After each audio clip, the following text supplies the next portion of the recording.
Thank you very much, my lord. We are completely shocked over the horrible event which took place in the early morning of 1st of September. And it was special for me after I learned and saw the faces of the victims. And I understood that I had several friends amongst the victims, people I really learned to get to know during my visit there with my wife in the summer of 2005. So many of my friends died. And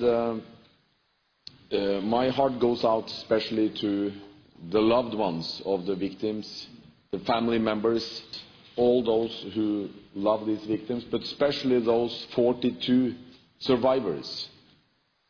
You are heroes, and I'm really admiring those people with such a perseverance. And I think that is what is needed, perseverance, in order to reach the goal. And I'm very impressed of what I've seen.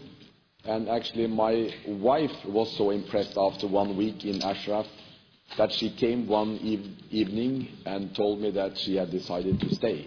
She said, "You can go home, I want to be here." And she really meant it. She was crying when we had to leave, because it was this enormous love that she felt from early morning till late night, and she felt it was a completely different atmosphere than she had ever experienced. So she was crying, and then she came with me. But I'm telling this to say that we experienced an enormous love and solidarity between all the members that we met with. And it's really horrible to see that how can they be executed. And we know that there is a war going on now with the intelligence service, the Ministry of Intelligence in Iran, trying to pollute the minds of powerful people in Western Europe.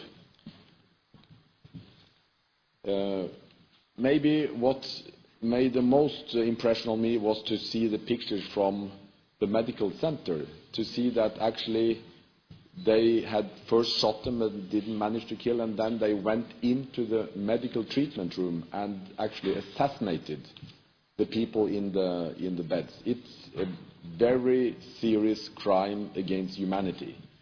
And of course, a very strong need for an impartial investigation. So my thoughts is going about 10 years back. In March 2003, President George Bush visited London, and he was here in a state dinner with Queen Elizabeth II, and he said, "We attacked Iraq in order to introduce more democracy in the Middle East." Where is the democracy? And look at probably the most powerful military coalition in the world between US and UK, how they send 130,000 troops to Iraq, showing really a massive power. And compare it with all the Western foreign ministries today. They are just asking the Iraqi government, please, will you investigate this? We never asked those who are a suspect to investigate a criminal act. And this is what we saw in all the statements coming out of the foreign offices and foreign ministries all over the world. They were appealing to the Iraqi government to investigate this. And we know that we now have hard evidence. We have technical evidence that the Iraqi government was behind this, together with the Iranian government. And UNAMI is also a suspect. So neither UNAMI nor the Iraqi government should be part of any investigation. They are the suspects in this. The criminals are being asked to investigate their crimes. And this is so shocking that we can see this, and I really hope that that we can see change in the corridors of power here in London, in Washington, D.C., and in other capitals of Europe. It's really disturbing to me that we have not seen so far an independent investigation, but my admiration goes out to Mr. Tahar Boumedra for what he has done. It has been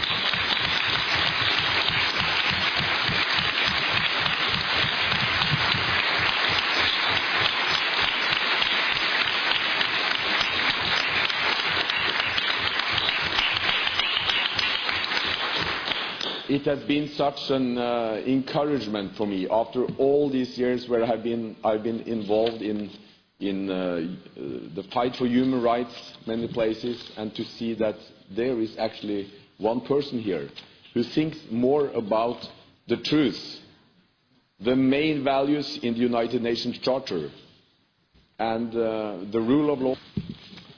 And I'm also very thankful to each one of you who are now on the hunger strike. It's very impressive. I want to thank each one of you for what you are doing to stand up for the world, to show the injustice and demonstrate against the horrible things which have taken place.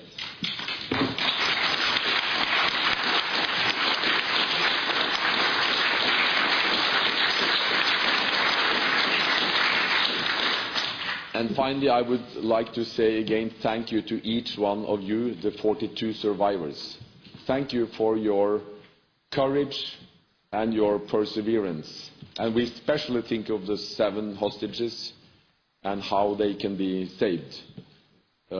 We all have a responsibility to do our utmost to secure their safety and their lives. Thank you very much. Thank you. Ladies and gentlemen, colleagues and friends, can I say how sorry I am not to be with you at today's meeting. I know that you'll be talking at length about the atrocities administered by an Iraqi government. First of all, we need to see the release of the 7 hostages taken by the forces of malevolence, 6 of whom were women. The immediate release of those hostages. Secondly, we expect a commitment, complete and honest and simple, to the effect that the Iraqi government will not continue to act like animals in a pit and will desist from attacking unarmed civilians living in Camp Ashraf, to whom I send my very good wishes, my deepest sympathy, and to whom I reassure that we are doing all we can to stop the attacks and to get the United Nations to take action. Let me tell you that I wrote to the United Nations, to the Secretary General, in my role as President of the Committee for Protection of Camp Ashraf and Liberty. And I urged the United Nations to get some blue cap soldiers in, United Nations forces, and I conclude by wishing you well for the rest of the conference. And can I finish by promising the residents of Camp Ashraf I will continue that fight on their behalf, and I wish them all the very best in what are immensely difficult circumstances. Chair, that is my little gesture of defiance to the Iranian regime and to all those who stand in the way of the entitlements of our heroes, both in Ashraf and in Liberty. I have this on. I have an Ashraf tie, you will have noticed. I could equally well have been wearing the Law Society's tie, since We are with you. Totally. We have been for years. There is a motion passed some years ago now supporting this cause. And so here I am, because I speak on behalf of 160,000 solicitors in England and Wales.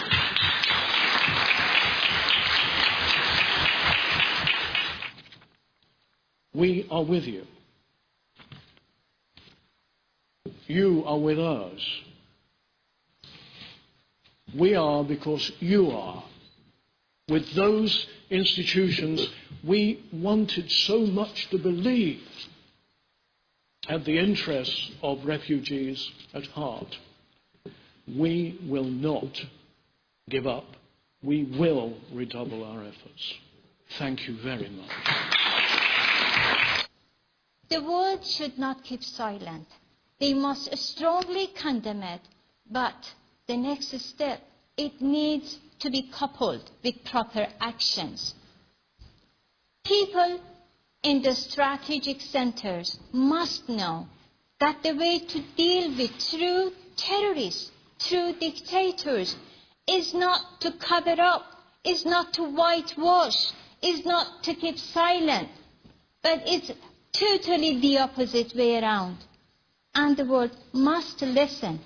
Otherwise, we will get to a point that no one else would be left to cry for justice, to cry for freedom and democracy. We need your voices to pressure Maliki that we know his special units and forces are at the moment taking and abducting 7 of the residents, 6 of them women, in their hands. It is in the hands of those special units. They must be immediately released. It is not only a violation of non-refoulement principle, a very clear principle in the international law that genuine opposition movement must not be extradited back to their dictatorial government. Otherwise, they would ultimately and definitely face torture and execution. Please, we need to see safety and security guaranteed in Camp Liberty. The Iranian regime is engulfed in crisis. In order for them to preserve their system, they resort to destruction of the major opposition movement, which is the PMOI in Iraq. In order to do it, we need the blue helmets. We need monitoring team, a station in Liberty. We need all the 7 demands made by the camp residents to be fulfilled and provided by the Iraqi government. They don't do it themselves. We need each one of us to demand our members of parliament, the Foreign Office in the UK, the Prime Minister office to pressure Iraqis, to pressure Maliki to do it. And that's the way that we could move forward. Thank you.